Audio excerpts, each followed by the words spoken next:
Mr. Vice Chairman, Sir, I rise to lend support to the resolution moved by my friend with full heart work.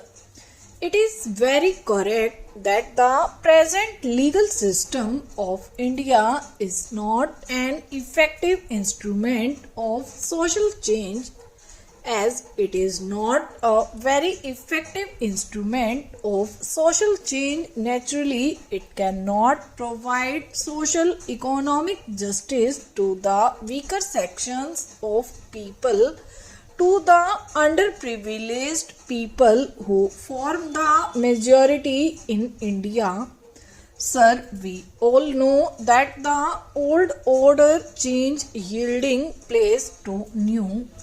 Change is the only unchanging thing in this constantly changing universe. It is not a very happy thing that although we attained independence in 1947 till today we are guided by Anglo-Saxon jurisprudence. We all know that India is a socialist country and goal of socialism has also been embedded in our constitution.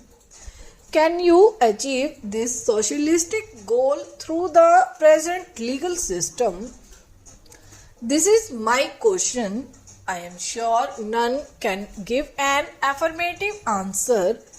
It is a very common complaint among the poor sections of the people of India, the downtrodden masses, the toiling masses, the people who cannot pay for costly litigation, that they are very scared of going to the court.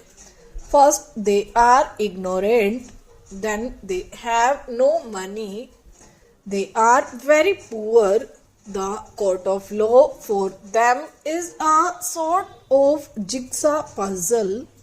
Whenever they go to a court to fight out a case for the redressal of their grievances, they always have the psychological fear. What is that fear? What is the use of going to the court?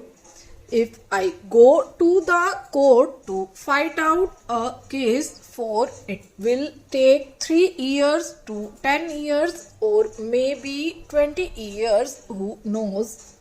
So this inordinate delay in the dispensation of justice is a great hurdle for the poor people who cannot fight our costly cases. And even when they go to the court, the poorer sections of people have to pay high fees to the lawyers.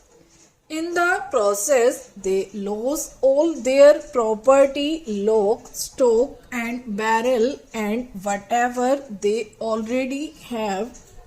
There is a very interesting story. Two poor people were fighting out a case in the court over land. They had been paying fees to the lawyers for a long time. If a man gets justice after 20 years, what is the use of this? Now, as far back as 1928, Pandit Motilal Nehru laid great emphasis on judicial reforms, and in the 50s also the chip of the old block, Pandit Jawaharlal Nehru, harped on the same string. Now when people go to the court day after day, they have to wait. And why? Because some of the people do not know the actual procedures. Some people are afraid of sentiment that these courts are meant for the rich people, for the affluent section of the society, for people with money and fortune, and it is not meant for the poor. If we introduce this sort of judicial reforms by appointing a commission by which this sort of misgivings and apprehensions are totally removed the minds of the poor people of India, the earlier is done, the better it is for our country. Now, when we speak in terms of separation of powers of the executive, the legislature and the judiciary, all the pundits and all the scholars take part in this sort of discussion and debates, and all of them lay great emphasis on the separation of the judiciary from the other two. There is a great reason behind it. It is very important to know that the judiciary must be kept separate from the executive and the legislature. But the judiciary must be free not in words but in reality. The judiciary has got to be free. Now our beloved Prime Minister has introduced the one new program. There are many schemes under this program, and I have found that under this one new program, lands have been distributed free to the landless people. But what happened the moment the new regime came?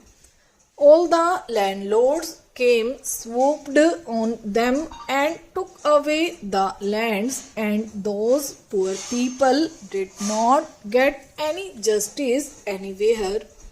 So, if justice remains just on paper, if justice is not carried into the field to the poor people of our country, what is the value of this justice?